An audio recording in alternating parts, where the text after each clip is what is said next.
Assalamualaikum warahmatullahi wabarakatuh. Kami dari kelompok 1 ingin mempresentasikan jaringan hewan. Ciri-ciri jaringan hewan ialah Jaringan epitel merupakan sebuah jaringan yang menutupi dan membatasi permukaan batang hidung, seperti organ, saluran, dan rongga yang ada di dalam tubuh. Fungsi jaringan epitel adalah sebagai pelindung absorpsi, sekresi, dan juga sel di dalam tubuh hewan. Jaringan ini juga berfungsi sebagai penerima rangsang. Contoh jaringan epitel bisa ditemukan di kulit dan organ yang mengandung jaringan epitel adalah usus, paru-paru, rongga, hingga pembuluh darah. Fungsi utama jaringan epitel: 1. Pelindung bagi jaringan di bawahnya. 2. Absorpsi, menyerap sari makanan. 3. Eksersi, membuang sisa-sisa metabolisme. 4. Eksteroreseptor, menerima stimulus. 5. Sekresi, menghasilkan zat atau enzim. 6. Transport zat. 7. Membantu respirasi. Jaringan epitel ini sendiri dibagi ke dalam beberapa jenis, yakni 1. Jaringan epitel pipih. Jaringan ini terbagi ke dalam beberapa bagian. Berikut penjelasannya. A. Epitel pipih silindris terdapat pada alveolus, mesotelium, endotelium, selaput telinga tengah dan dalam. B. Epitel pipi berlapis yang bisa ditemukan ada banyak di bagian kulit, vagina, dan juga esofagus. 2. Jaringan epitel kubus, kuboid.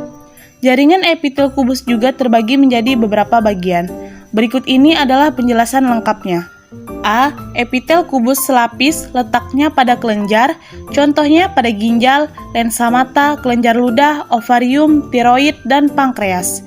B. Epitel kubus memiliki fungsi sebagai proteksi, sekresi, hingga absorpsi dan dapat ditemukan pada saluran keluar kelenjar keringat. 3. Jaringan epitel pipi silindris. Epitel silindris berlapis memiliki tugas untuk membantu prosesi sekresi hingga absorpsi. Epitel silindris berlapis yang bersilia letaknya ada di tuba uterina, uterus, bronkus, hingga ductus efferens. Fungsi epitel silindris berlapis banyak adalah untuk membantu proses sekresi hingga melindungi jaringan epitel. 4. Jaringan epitel transisional. Jaringan ini adalah sebuah peralihan dari jaringan epitel pipih yang memiliki banyak lapisan tanpa adanya zat tanduk dengan epitel silindris yang memiliki lapisan banyak. Contohnya bisa dilihat ada di sistem urinaria. 5. Jaringan epitel kelenjar terbentuk dari sekelompok sel epitel khusus untuk sekresi zat yang diperlukan dalam prosesi fisiologi tubuh. A. Kelenjar eksokrin untuk sekretori eksternal, contohnya pada lambung, kelenjar pankreas, kelenjar ludah, dan kelenjar keringat. B.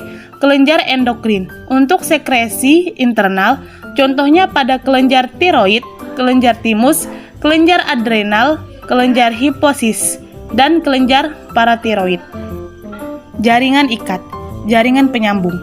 Bentuk jaringan ikat dapat disesuaikan dalam berbagai macam kondisi, seperti pada letak, bentuk, hingga strukturnya. Fungsi jaringan ikat adalah untuk mengikat jaringan tubuh dan memberikan struktur serta ketebalan hingga mengikat organ dan melakukan proses transportasi zat. Jaringan ini terdiri dari 3 komponen utama yang berasal dari sel. Fungsi utama jaringan ikat: 1. Pengikat dan penyambung antar jaringan. 2. Penyokong dan pembentuk struktur tubuh. 3. Penyimpan energi. 4. Pelindung suatu organ. 5. Pertahan tubuh terhadap invasi bibit penyakit. 6. Transport cairan tubuh. Jaringan ikat tersusun dari matriks jaringan ikat. A. Substansi intersel amorf, tidak berbentuk. B. Substansi intersel fibrosa, serat. 1. Serat kolagen. 2. Serat retikular. 3. Serat elastis. Sel-sel penyusun jaringan ikat: fibroblast, makrofag, sel lemak dalam kurung adiposa, mast cell dalam kurung sel tiang, sel plasma, sel pigmen, leukosit, sel mesenkim. Jaringan ikat dibedakan menjadi jaringan ikat sejati. A. Jaringan ikat longgar. 1. Jaringan mukosa, yaitu jaringan embrional yang bersifat sementara pada pembentukan jaringan ikat, terletak pada tali pusar bayi. 2. Jaringan areolar, fungsinya sebagai materi pengikat atau pembungkus jaringan lain dan organ-organ. 3. Jaringan lemak (adiposa), fungsinya sebagai bantalan pelindung organ cadangan makanan, penjaga suhu tubuh, letaknya di bawah kulit dan persendian. 4. Jaringan retikuler, bersifat fagositosis, letaknya pada nodus limpa, sumsum tulang belakang, dan hati. B. Jaringan ikat padat. 1. Jaringan ikat padat teratur, contohnya tendon, ligamen, dan aponeusrosis. 2. Jaringan ikat padat tak teratur, contohnya pada fasia dan dermis kulit. Jaringan ikat cair. A. Jaringan darah. B. Jaringan limpa. Jaringan ikat penyokong. A. Jaringan tulang rawan kartilago. 1. Tulang rawan hilain. 2. Tulang rawan elastis. 3. Tulang rawan fibroblas. B. Jaringan tulang keras, osteon. 1. Tulang spongiosa. 2. Tulang kompak. Jaringan otot. Jaringan otot. 1. Jaringan otot polos, merupakan otot tak sadar karena gerakannya tidak menuruti perintah. 2. Jaringan otot lurik atau rangka, merupakan otot sadar karena di bawah pengaruh saraf sadar. 3. Jaringan otot jantung, merupakan otot tak sadar yang dikendalikan oleh saraf otonom dan saraf simpatik. Jaringan saraf terdapat paling banyak pada susunan saraf pusat otak dan medula spinalis.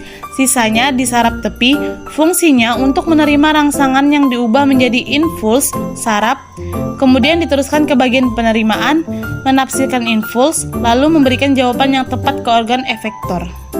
Fungsi utama jaringan saraf. 1. Mengatur organ dan alat-alat tubuh agar terjadi keserasian kerja pada saat menerima dan mengantarkan rangsangan. 2. Menerima rangsangan. 3. Mengantarkan rangsangan. 4. Menafsirkan rangsangan menjadi impuls dan memberikan jawaban ke organ efektor. Terima kasih telah menyaksikan presentasi kami hari ini. Kami selaku dari kelompok 1 mengucapkan terima kasih.